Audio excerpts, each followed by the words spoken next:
What's up, y'all? It's your boy Brad Thomas here with goldboys.com. And of course, we are going to continue our absolutely smashing March Madness. That's right. We crushed rounds 1 and rounds 2. I really wanted to come with a player prop for you guys, right? I think we've hit every player prop but one. So maybe we're like 5-1 in player props. And the one we did was Baycott to get 10 rebounds. And dude probably got 2 all game. But I want to wait for some more lineup clarity. There's a couple guys in the games that I like that are questionable and possibly out. So let's start with the first game. I'm going to give you a bet. It's going to be a team total, and it's going to be in the first half. North Carolina versus Alabama. So when I think about this game, I think about the spread, right? Initially, I'm torn, and I think that North Carolina wins this game by 10 plus. Um, so I wanted to look at North Carolina's team total.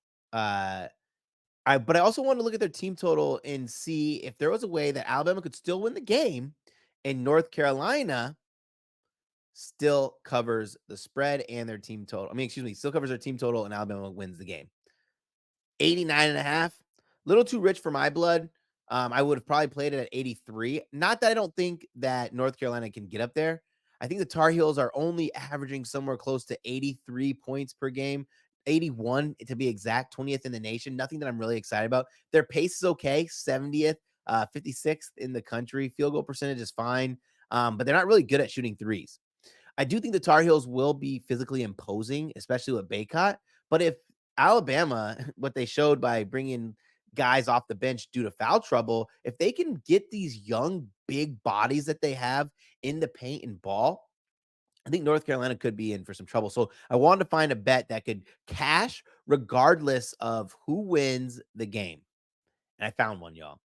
It is a homer bet, but is one that is massively beautiful. It is Alabama team total over 40.5 points in the first half.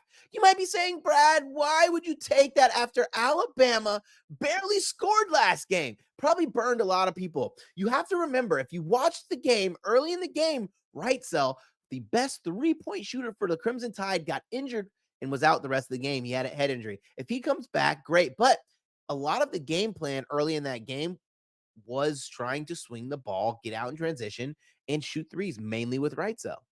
Then Mark Sears took over and Alabama won the game.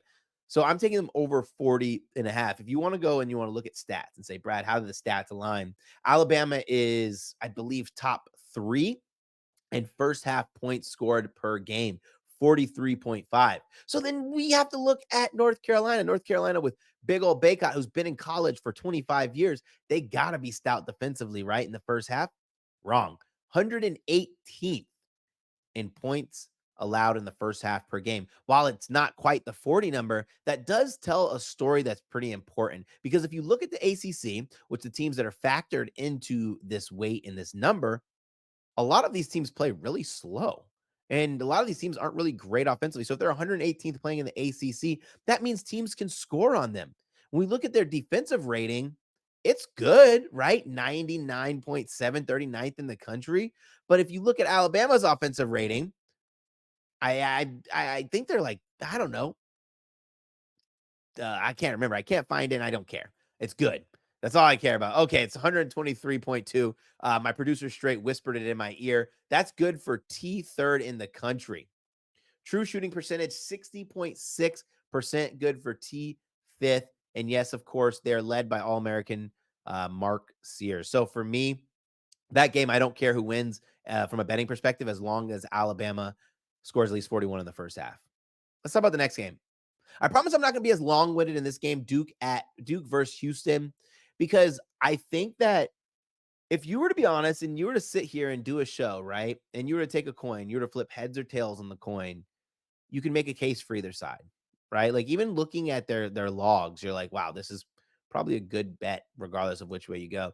But I have to take the Cougars here because of two things. Number one, the Cougars number one in defensive rating, 91 in the country. But they're also playing against a Duke team who I don't think is going to be all that great against that physicality. Duke, under Coach K, used to have this identity of being tough, gritty, hard in the paint. Not so much.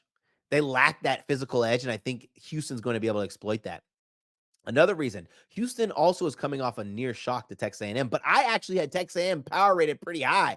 I bet them to win the whole tournament at 50-1. They didn't quite get there, but it's okay. I saw what I needed to see. I thought my analysis was great on them. Number two, I don't think that either of these teams are going to stifle their opposition's strong points. Basically, what I mean is I don't think that Houston is going to get scored on a lot by Duke. I don't think Duke's going to turn this into a running match for Houston. Basically, it means I think they're going to neutralize each other in a lot of zones. It's going to come down to who's grabbing the offensive rebounds, who's getting money, and who's limiting turnovers. Obviously, I said stats that favor the Cougars. So for me, it's Houston minus 4.5. Before we get into the last bet, I want you guys to, if you're watching, go ahead and click the like button there, click the subscribe, because what you're doing is you are helping us get to like-minded bettors. You're also boosting the channel, which means we can put out more video content. I want to talk about one more game. I wasn't going to, but I think I have to. I think this has to be addressed. It's going to be UNC, right? So I'm not UNC, excuse me. It's going to be UConn.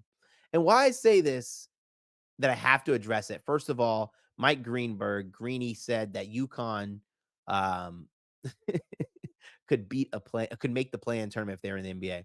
I get what he means. He means that this UConn team is full of studs, full of a bunch of great NBA talented players. They're well coached, but they'd be 40-point dogs to any team in the NBA. But they're 11-point favorites against San Diego State. I actually like UConn minus the 11 at minus 105 against San Diego State for a couple of reasons. Experience, number one, they've actually played really solid games where they weren't physically exerting too much. But also, San Diego State's not going to be able to limit them defensively, especially inside the paint. The Huskies have the paint advantage. But the reason this wasn't 1 or 2, it's not a bet. I didn't bet this. So I don't think I'm going to be throwing up a bet slip, but I wanted to talk about it.